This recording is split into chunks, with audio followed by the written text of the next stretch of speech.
जय हिंद दोस्तों, ज्ञानतू पे आपका बहुत बहुत स्वागत है। और हम लोग बिहार कर्मचारी चयन आयोग से संबंधित जो एग्जाम होने वाला है उसका प्रैक्टिस सेट 3 आज क्या करेंगे, स्टार्ट करेंगे। और यह जो क्वेश्चन है वो हाईली इंपॉर्टेंट क्वेश्चन है आपके एग्जाम पॉइंट ऑफ व्यू से। तो बिल्कुल देर ना करें और चैनल को सब्सक्राइब करिए, हमारे साथ जुड़ जाइए। साथ ही साथ आपका मैथ और रीजनिंग का भी क्लासेस इस चैनल पे चल रहा है, उसको भी आप क्या कर सकते हैं, देख सकते हैं। और अपने एग्जाम के सफलता के लिए आप यहां से मदद ले सकते हैं। और आपको कोई भी दिक्कत हो आप कमेंट करके बिल्कुल बताइए। हमारे जो टीचर हैं, हमारे साथ जो लोग साथी हैं, वो आपकी पूरी मदद करेंगे। जी हां दोस्तों, आज शुरू कर रहे हैं प्रैक्टिस सेट 3। इसके पहले 2 और 1 ऑलरेडी कवर किया जा चुका है। आप लोग जो भी मिस कर दिए हैं आप बिल्कुल से जाकर के उसको देखिए और प्रयास करिए वीडियो पूरा देखने का, क्योंकि यहां पे सिर्फ और सिर्फ समझना है और हर एक क्वेश्चन का हम लोग डिटेल में डिस्कस करेंगे। तो एक क्वेश्चन के साथ आपका 2 से 3 क्वेश्चन क्या होगा, तैयार होगा। तो इस तरह से आपके क्वेश्चन जो है सही होने के चांसेस बहुत ज्यादा हाईली ज्यादा इंप्रूव कर जाएंगे। तो जी हां दोस्तों, अगर आप एक क्वेश्चन सॉल्व करते हैं तो उसके साथ साथ 3-4 अलग अलग तरह के क्वेश्चन भी आपको क्या करेगा, उसके बारे में बैकग्राउंड मिल जाएगा। तो आइए शुरू करते हैं। यह पहला क्वेश्चन है। तो पहला क्वेश्चन हमारा क्या बोल रहा है कि बिहार का भौगोलिक क्षेत्रफल क्या है। बिहार का जब भौगोलिक क्षेत्रफल की बात हो रही है तो कुल ज्योग्राफिकल एरिया की बात कर रहे हैं। तो बिहार जो है, बिहार का पोजीशन क्या है भारत में। अगर पूरे स्टेट का ज्योग्राफिकल एरिया देखें तो भारत में क्षेत्रफल की दृष्टि से बिहार का कौन सा पोजीशन है, तो बिहार का पोजीशन है 12th, 12वां पोजीशन है बिहार का भारत में। क्या चीज के हिसाब से, भौगोलिक क्षेत्रफल के हिसाब से 12वां सबसे बड़ा राज्य है बिहार। और अगर साक्षरता दर की बात करें तो यहां 61.8% साक्षरता दर है। 61.8% क्या है, साक्षरता दर है। साक्षरता दर, ठीक है। केरल का सबसे ज्यादा है। केरल का क्या है, सबसे ज्यादा साक्षरता दर है, कितना, 94%। कितना है, केरल का 94% साक्षरता दर है।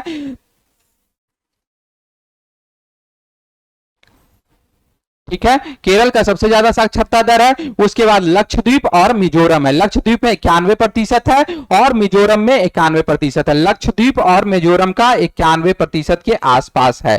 ठीक है, किसका, लक्षद्वीप और मिजोरम। ठीक है, लक्षद्वीप और मिजोरम।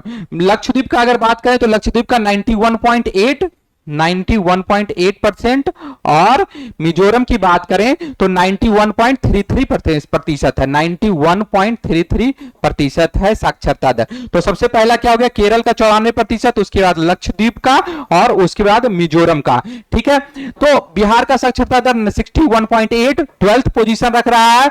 और अब चलिए फिर वापस चलते हैं, बिहार का कुल भौगोलिक क्षेत्रफल कितना है। तो बिहार का कुल भौगोलिक क्षेत्रफल 94,163 वर्ग किलोमीटर है, जो कि हमारा करेक्ट आंसर क्या हो गया, 94,163 वर्ग किलोमीटर।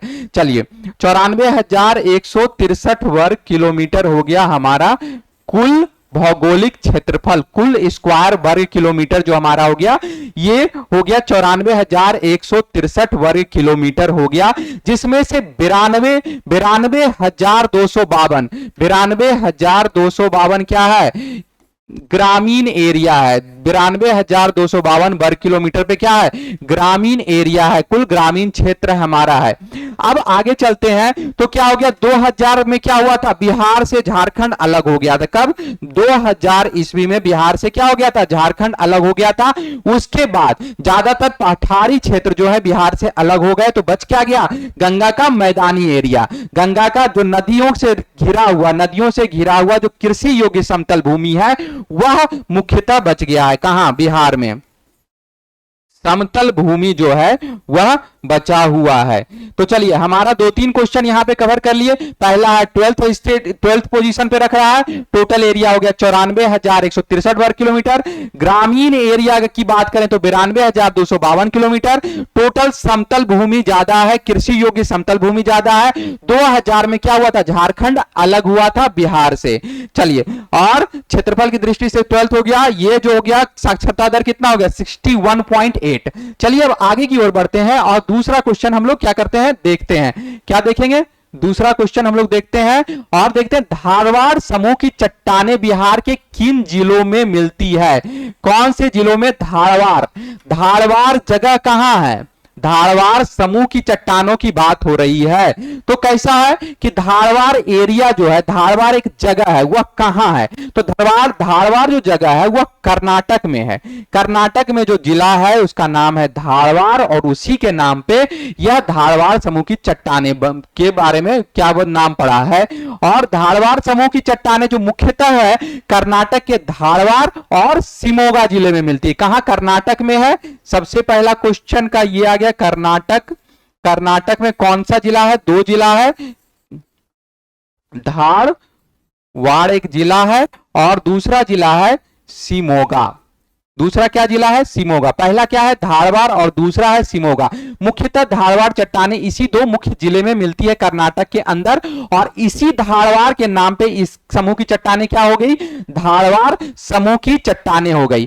तो अब देखिएगा कि बिहार में भूगर्भिक संरचना के अनुसार किस किस तरह की चट्टानें मिलती। पहला तो हो गया धारवाड़ चट्टानें, दूसरा हो जाएगा विंध्यन चट्टान, कौन सा हो जाएगा, विंध्यन चट्टान, और तीसरा हो जाएगा टर्सरी चट्टान, और चौथा हो जाएगा क्वाटरनरी चट्टान।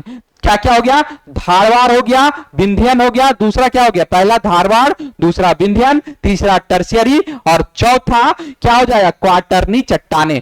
4 तरह की चट्टानें मिलती है, 4 तरह का चट्टान मिलता है बिहार में।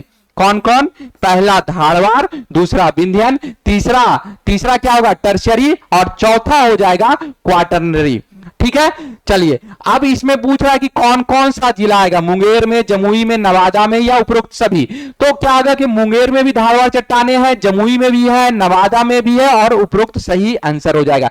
यानी दूसरा का क्या हो जाएगा, करेक्ट आंसर क्या हो जाएगा, डी। यानी सारे जिले में, बिहार के इन सारे जिले में, कहां कहां, मुंगेर, जमुई, नवादा, सब जगह क्या मिलती है, धारवाड़ चट्टानें मिलती है। और धारवाड़ चट्टानें कैसी चट्टानें होती है, धारवाड़ चट्टानें मुख्यतः आग्नेयी चट्टानें हैं। क्या है, आग्नेयी चट्टानें। कैसी चट्टानें हैं, आग्नेयी चट्टानें हैं। कैसी चट्टानें हैं, आग्नेयी चट्टानें हैं। क्या, कौन सी चट्टान का टाइप है, आग्नेयी चट्टान। धारवाड़ चट्टानें कैसी होती है, आग्नेयी चट्टान। और बिहार के दक्षिणी पूर्वी भाग, याद करिए, मैप में विजुअलाइज करिए, दक्षिण और पूरब की तरफ, दक्षिण और पूरब की तरफ, बिहार के दक्षिण और पूरब की तरफ आप अगर जाते हैं, मुंगेर, जमुई, बिहार शरीफ, नवादा, राजगीर और बोधगया, नवादा, राजगीर, बोधगया, तो इन सारे एरिया में क्या मिलता है, धारवाड़ चट्टानें मिलती है। और धारवाड़ चट्टानें का निर्माण जो हुआ है, कैसे हुआ है, चट्टानों के अपरदन से हुआ। चट्टानों का जो अपरदन हुआ और निक्षेपण हुआ, उसके फलस्वरूप क्या बनी है, धारदार चट्टानें बनी है। ठीक है, और इसमें जीवाश्म का क्या पाया जाता है, अभाव पाया जाता है। जीवाश्म धारदार चट्टाने में क्या है, जीवाश्म नहीं है। ठीक है, तो इसको लिख करके काट देते हैं कि धारवाड़ चट्टाने में क्या है, जीवाश्म नहीं मिलेगा, जीवाश्म नहीं मिलेगा, क्योंकि यह क्या है, सतत क्या हुआ है, सतत अपरदन और निक्षेपण के बाद बना है। धारवाड़ चट्टाने कैसा कब बना है, सतत अपरदन हुआ है और निक्षेपण हुआ है। क्या क्या हुआ है, अपरदन और निक्षेपण।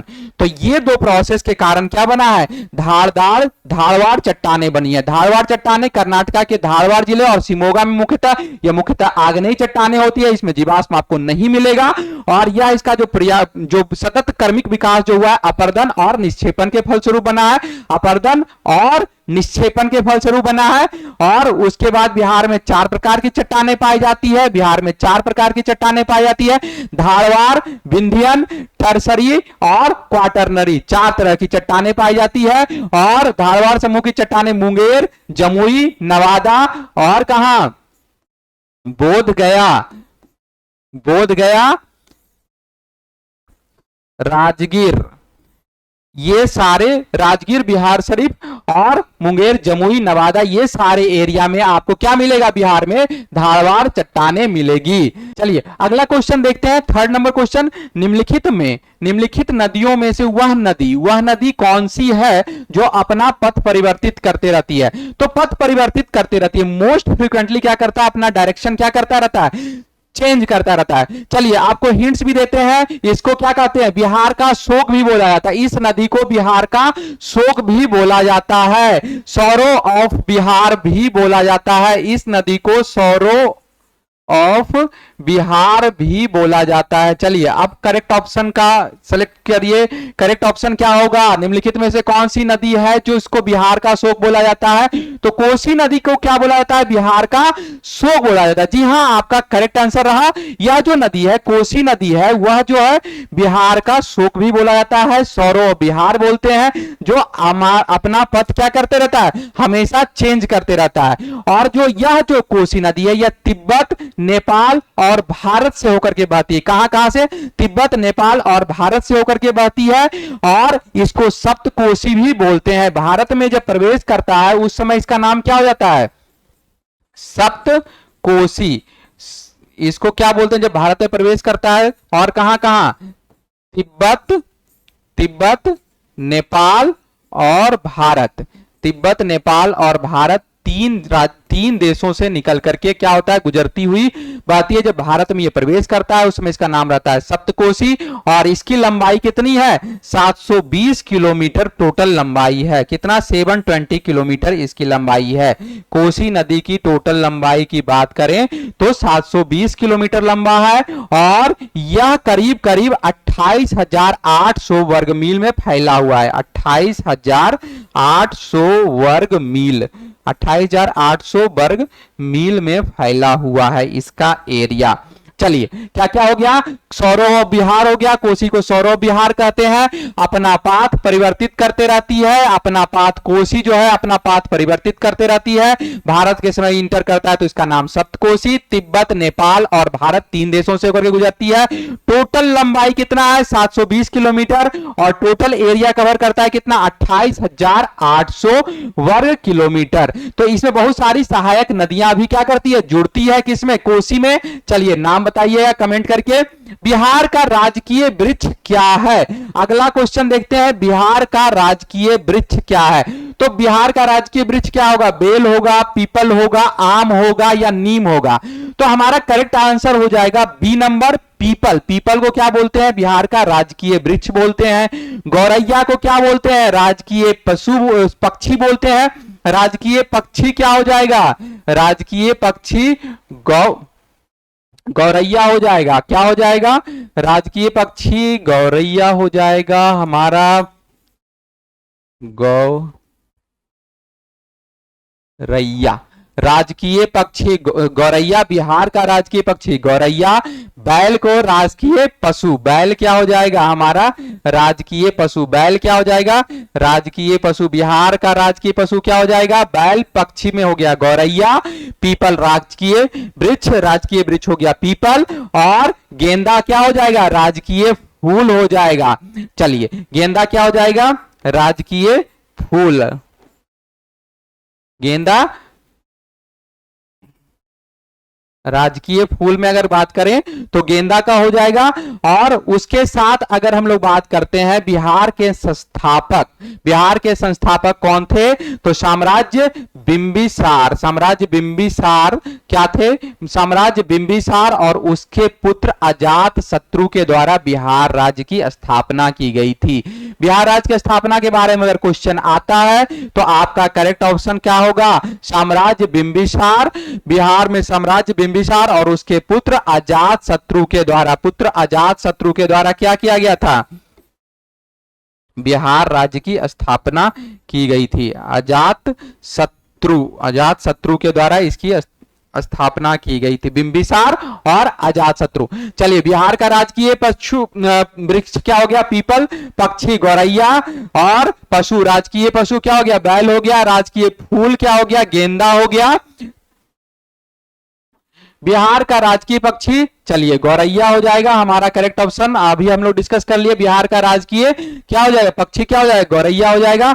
गंगा नदी के दक्षिणी भाग में फैले बिहार के क्षेत्र को क्या कहते हैं, किसके एरिया में गंगा क्या करती है, दो पार्ट में हो गया, एक उत्तरी मैदान और एक दक्षिणी मैदान। दक्षिणी भाग को और उत्तरी भाग को क्या बोलते हैं, तो मगध का मैदान, अंग का मैदान, गंगा सोन का मैदान या उपरोक्त सभी, क्या करेक्ट ऑप्शन होगा बताइए।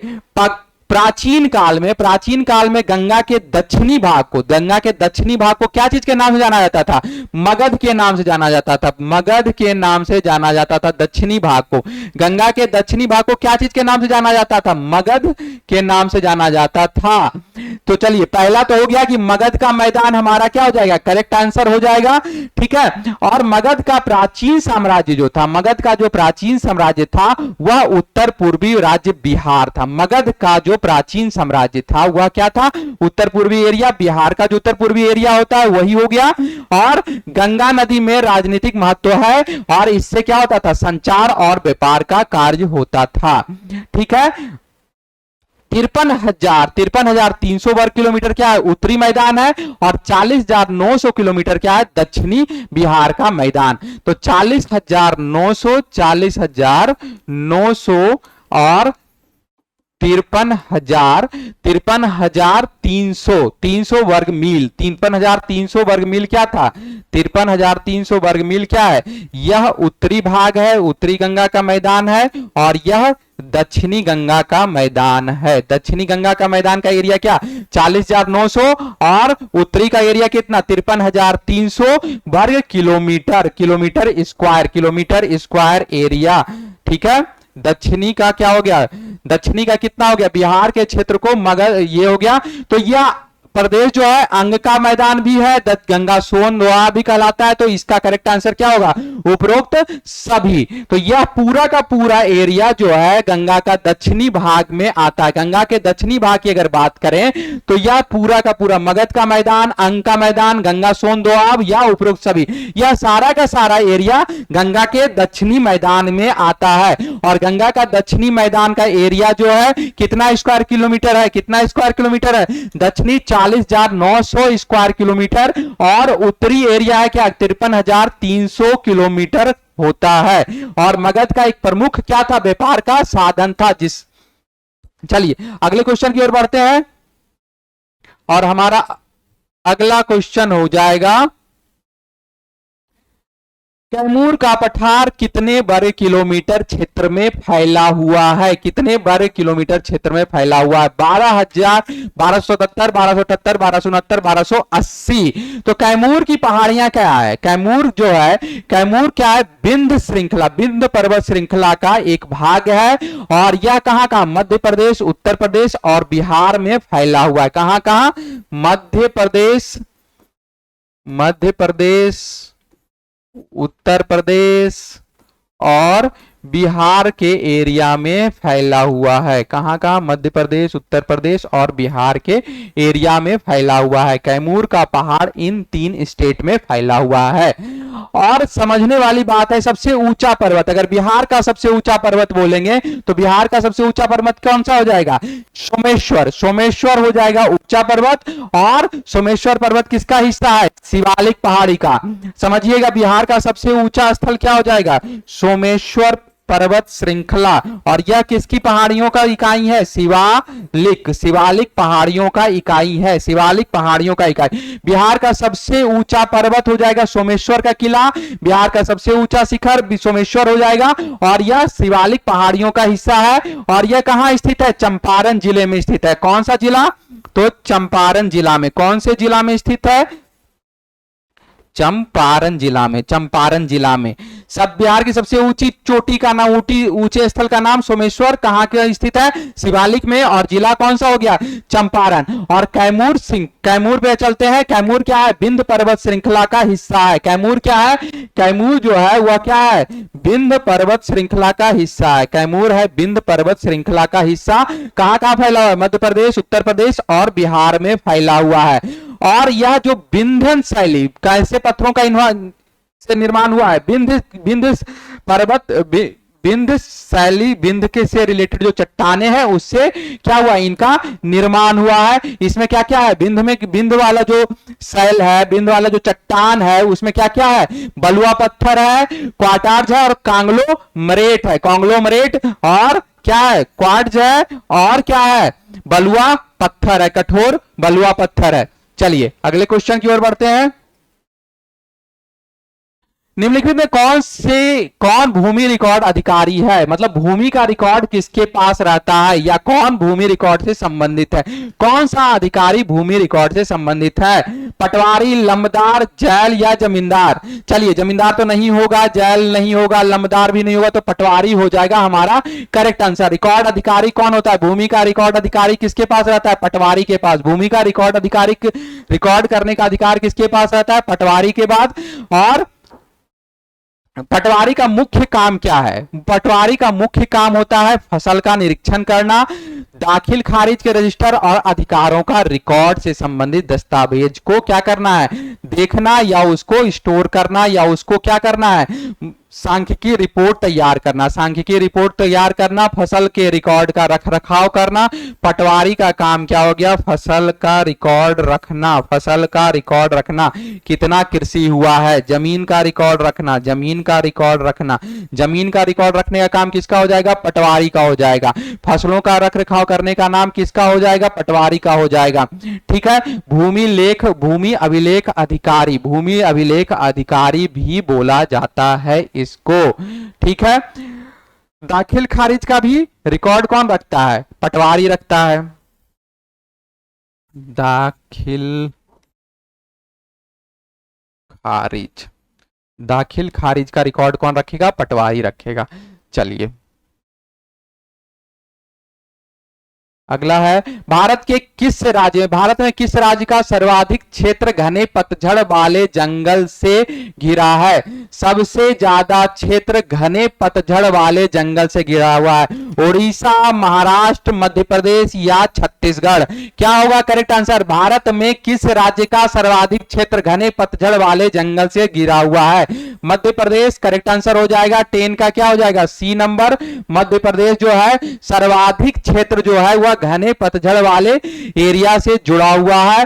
और जो रिपोर्ट आया है 2019 में, एक रिपोर्ट आया है, भारतीय वन सर्वेक्षण रिपोर्ट आया है, उसके में सबसे ज्यादा विस्तार मध्य प्रदेश में, उसके बाद छत्तीसगढ़ में। सबसे ज्यादा मध्य प्रदेश में, सबसे वन में मध्य प्रदेश में, और उसके बाद छत्तीसगढ़ में। पतझड़ वाले वन कहां पाए जाते हैं, सबसे ज्यादा पतझड़ वाले वन सबसे ज्यादा पाए जाते हैं कहां कहां, मध्य प्रदेश जो है फर्स्ट पोजीशन पे हो गया, मध्य प्रदेश फर्स्ट पोजीशन पे, और दूसरे पे हो गया हमारा छत्तीसगढ़, दूसरे पे हो गया हमारा छत्तीसगढ़। क्या हो गया, फर्स्ट पोजीशन मध्य प्रदेश का, दूसरा पोजीशन छत्तीसगढ़। रिपोर्ट कब आया, 2019 के सर्वे के हिसाब से। 2019 का जो वन सर्वेक्षण रिपोर्ट आया, वन सर्वे आया, भारतीय वन सर्वेक्षण का स्टेट फॉरेस्ट रिपोर्ट आया, उसके हिसाब से पतझड़ वनों का सबसे ज्यादा एरिया मध्य प्रदेश में, उसके बाद छत्तीसगढ़ में पाया गया है। चलिए अगला क्वेश्चन, कन्याकुमारी से सटी पहाड़ियां कौन सी है, कन्याकुमारी से सटी हुई पहाड़ियां कौन कौन होगी, अन्नामलई, नीलगिरी, कॉर्डमेस और सेवरा। क्या हो जाएगा, अन्नामलई की पहाड़ियां, करेक्ट आंसर क्या हो जाएगा, अन्नामलई की पहाड़ियां। कन्याकुमारी से सटा हुआ क्या होगा, अन्नामलई। अन्नामलई के जो स्थित है वह क्या है, इलायची पहाड़ियां, इलायची पहाड़ियों के लिए फेमस है। इलायची पहाड़ी क्यों नाम दिया गया, क्योंकि यहां पे इलायची की खेती बहुत ज्यादा ही मात्रा में की जाती है। कन्याकुमारी के स्थित क्या है, इलायची की पहाड़ियां, और इलायची पहाड़ियां कहां स्थित है, अन्नामलई पहाड़ियों के दक्षिण में। अन्नामलई पहाड़ियां कहां स्थित है, इलायची पहाड़ियों के दक्षिण में स्थित है।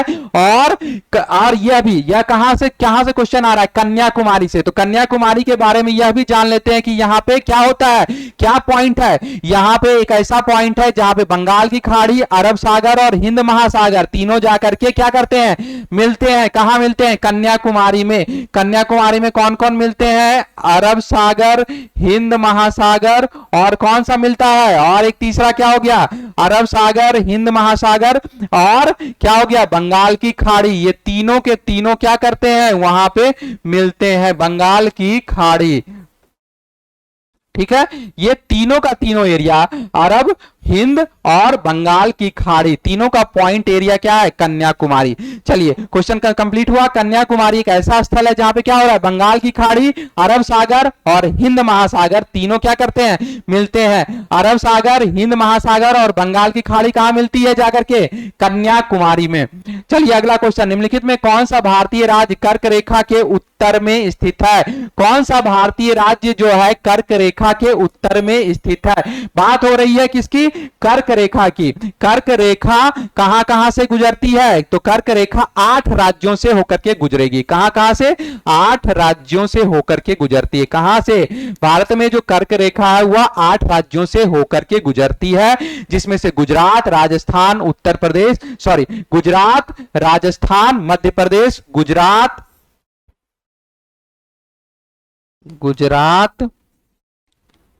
राजस्थान, मध्य प्रदेश, झारखंड होगा कि नहीं होगा? चलिए गुजरात, राजस्थान, मध्य प्रदेश, छत्तीसगढ़, झारखंड, पश्चिम बंगाल, त्रिपुरा और मिजोरम से होकर के गुजरती है। कहां कहां से? 8 राज्यों से होकर के गुजरती है। तो हमारा करेक्ट आंसर क्या हो जाएगा? देखिए झारखंड, मणिपुर, मिजोरम और त्रिपुरा यह भी लिखा हुआ है। तो हमारा करेक्ट आंसर क्या हो गया? मणिपुर। मणिपुर जो है भारतीय राज्य के उत्तर से, उत्तर में बात हो रही है, उत्तर में स्थित है, कर्क रेखा के उत्तर में स्थित है। तो हमारा करेक्ट आंसर क्या हो जाएगा? कर्क रेखा के उत्तर में मणिपुर हो गया। 8 राज्यों से होकर के गुजरती है। कौन कौन? गुजरात, राजस्थान, मध्य प्रदेश, छत्तीसगढ़, झारखंड, पश्चिम बंगाल, त्रिपुरा और मिजोरम। ठीक है। सबसे पहला जो बात यहां जानने वाला है कि कर्क रेखा झारखंड के रांची से होकर के गुजरती है। कहां से होकर के गुजरती है? रांची से। झारखंड के रांची से होकर के क्या गुजरती है? कर्क रेखा गुजरती है। और सबसे नियरेस्ट त्रिपुरा की राजधानी अगरतला है। त्रिपुरा की राजधानी जो अगरतला है वह सबसे नजदीक भारतीय शहर की अगर बात करें कर्क रेखा के निकट में बसा हुआ, तो उसका करेक्ट आंसर हो जाएगा त्रिपुरा की राजधानी अगरतला। त्रिपुरा की राजधानी अगरतला सबसे नजदीक भारतीय शहर है जो कर्क रेखा से गुजरती है, वह है त्रिपुरा की राजधानी अगरतला से गुजरती है। त्रिपुरा की राजधानी अगरतला से गुजरती है कर्क रेखा। और यह झारखंड के रांची से भी होकर के गुजरती है। अगर नियरेस्ट पूछा जाएगा, नियरेस्ट भारतीय शहर पूछा जाएगा, तो त्रिपुरा की राजधानी अगरतला हो जाएगा। गुजरात, राजस्थान, मध्य प्रदेश, छत्तीसगढ़, त्रिपुरा, मिजोरम, कितना हो गया? 3 हो गया इधर, 3 हो गया इधर। उसके बाद क्या बच गया? झारखंड और पश्चिम बंगाल। झारखंड और पश्चिम बंगाल, झारखंड और पश्चिम बंगाल। चलिए ये 8 राज्यों से होकर के गुजरती है। आगे चलते हैं। कौन से भारतीय राज्य की अधिकतम सीमा म्यांमार से स्पर्श करती है? तो म्यांमार का जो सीमा लग रहा है वो भारत के किस एरिया में लगेगा? नॉर्थ ईस्ट में लगेगा। म्यांमार किधर है? भारत के नॉर्थ ईस्ट के एरिया में है। तो नॉर्थ ईस्ट का राज्य देखिए मणिपुर होगा, अरुणाचल प्रदेश होगा, मिजोरम होगा या नागालैंड होगा। कौन सा राज्य है जिसमें अधिकतम सीमा की बात कर रही कि मैक्सिमम एरिया जो है, डिस्टेंस जो है वह शेयर कर रहा है म्यांमार के साथ? तो अरुणाचल प्रदेश, नागालैंड और मिजोरम, अरुणाचल प्रदेश, नागालैंड, मणिपुर और मिजोरम, अरुणाचल प्रदेश, नागालैंड, मणिपुर और मिजोरम। यह पूरा का पूरा जो स्टेट है, यह चारों स्टेट क्या कर रहा है?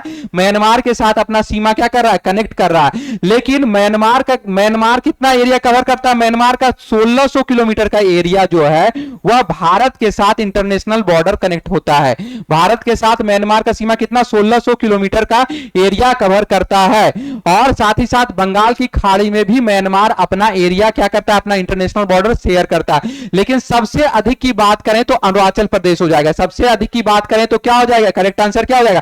अरुणाचल प्रदेश। अरुणाचल प्रदेश क्या करता है? भारतीय राज्य जो है मैक्सिमम, अधिकतम सीमा म्यांमार से किसे क्या करता है? स्पर्श करता है या शेयर करता है। टोटल भारत का और म्यांमार का कितना है?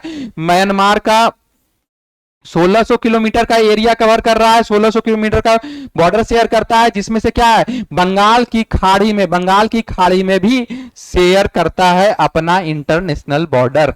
ठीक है, बंगाल की खाड़ी में। चलिए बंगाल की खाड़ी में, और ये चारों स्टेट हैं जो म्यांमार के साथ क्या करते हैं, अपना बॉर्डर शेयर करते हैं। अगला क्वेश्चन चलते हैं। पूर्वी हिमालय की तुलना में ट्री लाइन का ऊंचाई मान पश्चिमी हिमालय में होता है।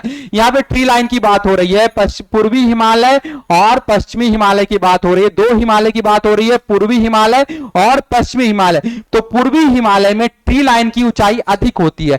पूर्वी हिमालय में क्या होता है, ट्री लाइन की ऊंचाई अधिक होती है। ठीक है, पूर्वी हिमालय में ट्री लाइन की ऊंचाई अधिक होती है क्योंकि यहां पे वनस्पति की अधिकता होती है, जबकि पश्चिमी लाइन में वनस्पति का अभाव होता है। तो वनस्पतियां सबसे ज्यादा कहां पाई जाती है, तो पूर्वी हिमालय में। पूर्वी हिमालय की अगर बात करें तो पूर्वी हिमालय में वनस्पति क्या जाता है, ज्यादा पाया जाएगा।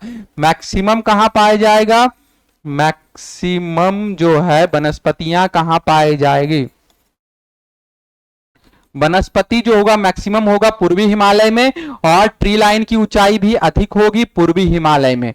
चलिए अगला क्वेश्चन देख लेते हैं यहीं से। निम्नलिखित में कौन सा एक अरावली का उच्चतम शिखर है, अरावली का, अरावली पर कौन सी पर्वत श्रृंखला, अरावली, अरावली का पर्वत श्रृंखला का सबसे उच्चतम शिखर क्या बोला जाता है, गुरु शिखर बोलेंगे। गुरु शिखर को ही अरावली का उच्चतम पर्वत शिखर भी बोला जाता है। और स्थानीय लैंग्वेज में अरावली को क्या बोलते हैं, मेवात बोलते हैं, मेवात बोलते हैं। अरावली को स्थानीय लैंग्वेज में क्या बोलेंगे, मेवात बोलेंगे। और यह कहां से कहां तक फैला हुआ है अरावली, गुजरात से दिल्ली तक, गुजरात से दिल्ली तक 692 किलोमीटर, 692 किलोमीटर टोटल कितना एरिया में फैला हुआ है, गुजरात से दिल्ली 692 किलोमीटर तक, गुजरात से दिल्ली 692 किलोमीटर तक। औसतम ऊंचाई है 930 मीटर, औसतम ऊंचाई कितना है, 930 मीटर। अरावली का विस्तार कौन कौन से राज्यों में है, गुजरात से दिल्ली में बात कर रहे हैं, गुजरात से दिल्ली में, गुजरात, राजस्थान, हरियाणा और दिल्ली। गुजरात, राजस्थान, हरियाणा और दिल्ली, यह चार राज्य अरावली पर्वत श्रृंखला के एरिया में आता है। यह चार राज्य गुजरात, राजस्थान, हरियाणा और दिल्ली। और सबसे ज्यादा विस्तार अगर किसी डिस्ट्रिक्ट में बात करें तो उदयपुर में, और न्यूनतम विस्तार अगर राजस्थान की बात करें तो अजमेर में है। ठीक है, अजमेर और क्या चीज में है, उदयपुर में। ठीक है, और यह सबसे पुराना क्या है, सबसे पुराना पर्वत श्रृंखला है। अरावली जो है सबसे प्राचीनतम पर्वत श्रृंखला है, सबसे प्राचीनतम पर्वत श्रृंखला है।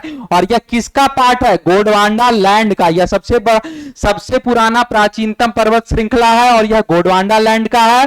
और यह राजस्थान को दो भागों में बांटता है, उत्तर से दक्षिण की ओर दो भागों में बांटता है। किसको, राजस्थान को, किसको, राजस्थान को दो भागों में बांटता है, राजस्थान को दो भागों में बांटता है, उत्तर से दक्षिण की ओर प्राचीनतम पर्वत श्रृंखला है।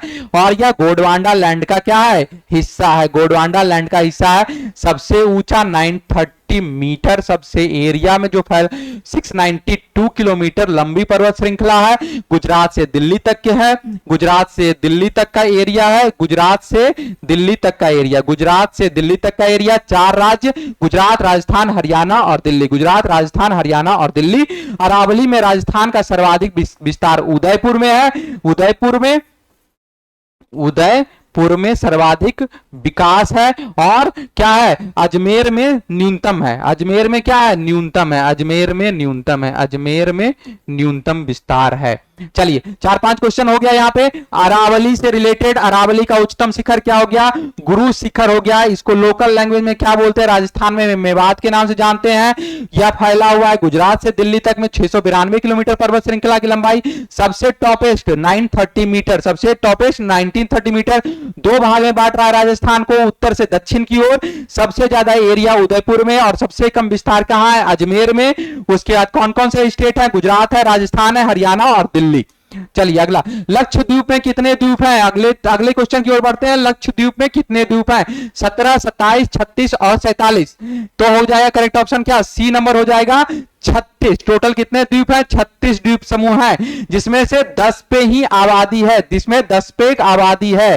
ठीक है, भारत में कुल कितने द्वीप हैं, भारत में 247 द्वीप हैं। टोटल भारत में 247, भारत में 247 द्वीप है। 204 बंगाल की खाड़ी में, 204 कहां हो गए, बंगाल की खाड़ी में, और बच गए कितने, 204 बंगाल की खाड़ी में और 43 अरब सागर में। 43 कहां हो गए, अरब सागर में, अरब सागर में, और ये बंगाल की खाड़ी में, बंगाल की खाड़ी में, बंगाल की खाड़ी में, बंगाल की खाड़ी में कितना, 204 द्वीप, और यहां 43 अरब सागर में, 43 अरब सागर में। अगर लक्षद्वीप की बात करें तो लक्षद्वीप में कितने द्वीप हैं, 36 द्वीप हैं, लक्षद्वीप में 36 द्वीप हैं। भारत में टोटल कितना, भारत में, भारत की अगर हम बात करें तो भारत में कितने द्वीप समूह हैं, 247, भारत में 247, 204 बंगाल की खाड़ी में और 43 अरब सागर में। और सबसे पहले बात करते हैं लक्षद्वीप में सबसे उत्तरी समूह को अमीन द्वीपी सबसे दक्षिणी है, अमीन द्वीपी, और मिनिकॉय जो है सबसे दक्षिणी है।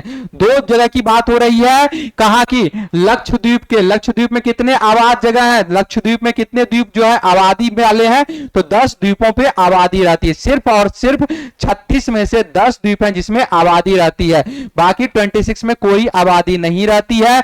दक्षिणतम द्वीप का नाम है अमीन द्वीपी, और उत्तरी द्वीप समूह को क्या कहते हैं, मिनिकॉय कहते हैं, मिनिकॉय कहते हैं। चलिए अगला क्वेश्चन देखते हैं, किस देश के किस प्रदेश में अधिक जिले हैं, सबसे अधिक जिले वाला प्रदेश कौन सा है, 75 जिला है। टोटल कितना जिला है, 75 जिला है, 75 जिला है। बिहार में कितना जिला है, कमेंट करके बताइए, बिहार में कितना जिला है, कमेंट करके बताइए। और सबसे अधिक क्षेत्रफल वाला, सबसे अधिक जिले वाला राज्य है, और उसका कुल क्षेत्रफल 2,43,000 वर्ग किलोमीटर है, 2,43,000 वर्ग किलोमीटर है।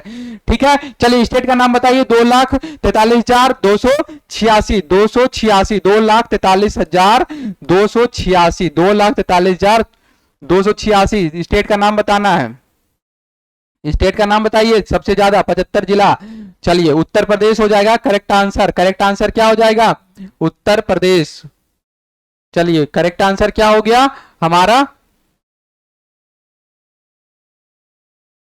उत्तर प्रदेश, उत्तर प्रदेश डी नंबर हो जाएगा, उत्तर प्रदेश। 75 जिला है, टोटल कितना, 75 जिला, और एरिया हो गया 2,43,286 वर्ग किलोमीटर।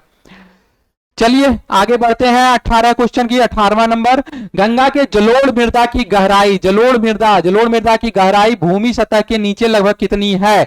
जलोढ़ मृदा कौन सी होती है, सबसे पहले ये बताइए। जलोढ़ मृदा का तात्पर्य होता है कि मिट्टियां जो नदियों के द्वारा लाई गई है, वैसी मिट्टी जो नदियों के द्वारा लाई जाती है, जो नदियों के द्वारा लाई जाएगी वह मिट्टी कैसी होगी, वह मिट्टी बहुत ही ज्यादा उपजाऊ होगी।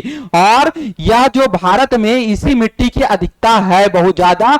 और उत्तर भारत की अगर बात करें तो उत्तर भारत में ज्यादातर क्या है, जलोढ़ मिट्टी है। उत्तर भारत की बात करें तो उत्तर भारत में क्या है, ज्यादातर क्या है, जलोढ़ मिट्टी है।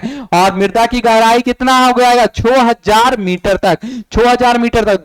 दो विद्वान है, पहला ओल्ड हम बता रहे हैं कि कितना, 4000 से 6000, और ग्लेनली बोलते हैं कि 2000 मीटर है। ग्लेनली क्या बोलते हैं, ग्लेनली बोलते हैं कि 2000 मीटर है, 2000 मीटर है। लेकिन एक और है जो है ओल्ड हम, क्या बोल रहे हैं, ओल्ड हम जो बोल रहे हैं वो है 4000 से 6000 मीटर गहराई है। तो चलिए ओल्ड हम के अनुसार चलते हैं, और करेक्ट ऑप्शन क्या हो जाएगा, ए। जलोढ़ मृदा क्या होती है, जलोढ़ मृदा बहुत ही उपजाऊ होती है, और उपजाऊ होने का कारण यह है कि यह मिट्टियां क्या करती है, नदियां बहा करके अपने साथ लाती है। ब्रह्मपुत्र नदी तिब्बत में किस नाम से जानी जाती है, तो तिब्बत में किस नाम से जानी जाती है, ब्रह्मपुत्र नदी। कमेंट करके बताइए कि ब्रह्मपुत्र नदी का उद्गम स्थल क्या है। चलिए कमेंट करके बताइए ब्रह्मपुत्र का उद्गम स्थल क्या है। तो असम में क्या बोलते हैं, पहले सबसे पहले तिब्बत की बात हो रही है, तो तिब्बत में इसको क्या बोलते हैं, सांग पो बोलते हैं। तिब्बत में क्या बोलेंगे, सांगपो बोलते हैं। असम में ब्रह्मपुत्र होता है। अरुणाचल प्रदेश में क्या, दिहांग या डेह के नाम से जानते हैं, दिहांग या डेह के नाम से, और यहां पे सांगपो के नाम से। बांग्लादेश में गंगा नदी को क्या नदी के नाम से जानते हैं, पद्मा नदी के नाम से। बांग्लादेश में गंगा नदी को क्या नदी के नाम से जानते हैं, पद्मा नदी के नाम से जानते हैं। चलिए अरुणाचल प्रदेश ये हो गया। अरुणाचल प्रदेश में ब्रह्मपुत्रा को देहांग या डीह के नाम से जानते हैं, डीह के नाम से जानते हैं। और तिब्बत भारत होते हुए, तिब्बत भारत बांग्लादेश से होकर के बहती है। उद्गम स्थल है मानसरोवर के पास, हिमालय का ब्रह्मपुत्र नदी का उद्गम स्थल कहां है? ब्रह्मपुत्र नदी का उद्गम स्थल तिब्बत में मानसरोवर के पास है, मानसरोवर झील के पास है। तिब्बत के पुरंग जिले में, तिब्बत के पुरंग जिले में मानसरोवर के साथ कहला, मानसरोवर झील के पास, मानसरोवर झील के पास है। चलिए क्या हो गया? ब्रह्मपुत्र को बांग्लादेश में जमुना भी बोला जाता है, जमुना, जमुना कहां? बांग्लादेश में, बांग्लादेश में ब्रह्मपुत्र को जमुना के नाम से जाना जाता है। तिब्बत में सांगपो के नाम से जाना जा गया। और उसके बाद अरुणाचल प्रदेश में देहांग, अरुणाचल प्रदेश में देहांग, अरुणाचल प्रदेश में क्या? देहांग कहां? अरुणाचल प्रदेश में, अरुणाचल प्रदेश में क्या चीज के नाम से जाना गया? देहांग के नाम से, अरुणाचल प्रदेश में देहांग के नाम से। फिर जमुना के नाम से बांग्लादेश में, और बांग्लादेश में गंगा को पद्दा के नाम से भी जाना जाता है। बांग्लादेश में गंगा का नाम क्या होता है? पद्दा।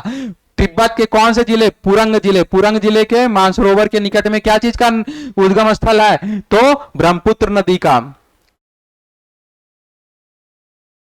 चलिए अगले क्वेश्चन की ओर बढ़ते हैं। भारत की मानक समय रेखा किस शहर से गुजरती है? भारत की मानक समय रेखा किस शहर से गुजरती है? कौन से सिटी से भारत की मानक समय रेखा गुजरती है? जयपुर, कोलकाता, अहमदाबाद, इलाहाबाद। ठीक है, कौन सी जगह से आईएसटी, भारतीय मानक समय, आईएसटी का निर्माण कब हुआ था? आईएसटी गुजरती है, भारतीय मानक समय रेखा कहां से गुजरती है? तो भारत का मानक समय का हुआ था 1 सितंबर 1947 को। आईएसटी का निर्माण हुआ था कब? 1947 को, 1 सितंबर 1947 को आईएसटी का क्या हुआ था? गठन हुआ था। 1 सितंबर 1947 को भारत का, भारतीय मानक समय का घोषणा, ये गठन हुआ था। और यह इलाहाबाद के नैनी से गुजरती है। इलाहाबाद के कौन से एरिया से? तो नैनी के जगह से गुजरती है। कहां से गुजरती है? नैनी से। कौन से एरिया से गुजरती है? इलाहाबाद में एक जगह है नैनी, वहां से गुजरती है। आईएसटी का निर्माण 1 सितंबर 1947 को हुआ था। और इसका जो है समय का जो पैमाना होता है, यह क्या है? यह जो रेखा है वह समय का पैमाना होता है। इसी से क्या होता है? इंडिया में टाइम का निर्धारण होता है। ठीक है, और इसका जो है तुलना किससे करते हैं? जीएमटी के साथ। इसका क्या होता है? टाइम डिसीजन जो होता है वह जीएमटी के साथ होता है। जीएमटी क्या है? अंतरराष्ट्रीय मानक समय है। अंतरराष्ट्रीय मानक समय ग्रीनविच, ग्रीनविच मीन टाइम, जिसका निर्धारण कहां है? इंग्लैंड में एक ऑब्जेक्ट्री है, ऑब्जेक्ट्री है इंग्लैंड के ग्रीनविच में, उसी का जो है नाम है GMT, Greenwich, Greenwich mean time, Greenwich mean time. ठीक है, ग्रीनविच मीन टाइम इसका नाम है। और यह कहां है? ब्रिटेन में, इंग्लैंड में। और इसी से क्या होता है? इसी से कंपैरिजन कर करके आईएसटी का निर्माण हुआ। आईएसटी का निर्माण 1 सितंबर 1947 में हुआ, जो भारत का मानक समय को निर्धारण करता है। ग्रीनविच क्या हुआ? इंटरनेशनल हो गया। चलिए अगला बढ़ते हैं। भारत का सबसे बड़ा ग्लेशियर कौन सा है? भारत का सबसे बड़ा, अरे हाँ ये तो हो गया। चलिए भारत का सबसे बड़ा ग्लेशियर कौन सा है? चलिए पिंडारी, गंगोत्री, यमुनोत्री, सियाचिन। आपको करेक्ट आंसर पता है तो सियाचिन भारत का सबसे बड़ा ग्लेशियर है। भारत का सबसे बड़ा ग्लेशियर क्या हो जाएगा? सियाचिन। और यह दुनिया की सबसे लंबी पहाड़ी ग्लेशियर में से एक है। भारत पाकिस्तान सीमा के पास है और कश्मीर के काराकोरम रेंज में स्थित है। कश्मीर के कौन सा रेंज में? काराकोरम रेंज में, काराकोरम रेंज में, काराकोरम रेंज में, कश्मीर के काराकोरम रेंज में स्थित है। और सबसे बड़ा ग्लेशियर क्या हो जाएगा? सियाचिन ग्लेशियर। भारत का सबसे बड़ा ग्लेशियर सियाचिन ग्लेशियर भारत और पाकिस्तान के सीमा के पास, कश्मीर के पास काराकोरम रेंज में स्थित है। चलिए तो आज का डिस्कशन हम लोग क्या करते हैं? यहीं पे खत्म करते हैं। आपको बहुत सारा इंपॉर्टेंट इंफॉर्मेशन पता चला होगा। तो बिल्कुल देर नहीं करिए, चैनल को सब्सक्राइब करिए और हमारे साथ जुड़ जाइए। और हम लोग रेगुलर बेसिस पे क्या करते हैं, नए नए वीडियोस लेकर के आते हैं और यह आपके एग्जाम पॉइंट ऑफ व्यू से बहुत ही ज्यादा इंपॉर्टेंट क्वेश्चन का डिस्कशन होता है यहां पे। और हाईली चांसेस है कि आपके एग्जाम में यह सारे क्वेश्चन बिल्कुल मैच करेंगे। जैसा कि लास्ट ईयर के क्वेश्चन में, अगर हम लोग प्रीवियस ईयर के क्वेश्चन में देखते हैं तो बिहार का राष्ट्रीय फूल से रिलेटेड क्या क्या क्वेश्चंस आए थे, बिहार से संबंधित क्या क्या क्वेश्चन आए थे, उसी तरह से यहां पे आप क्या करिए, बिना देरी किए हुए आप हमारे चैनल को सब्सक्राइब करिए और नए नए वीडियो का आनंद उठाइए और अपने सफलता में 4 चांद लगाइए। चलिए, तब तक के लिए धन्यवाद।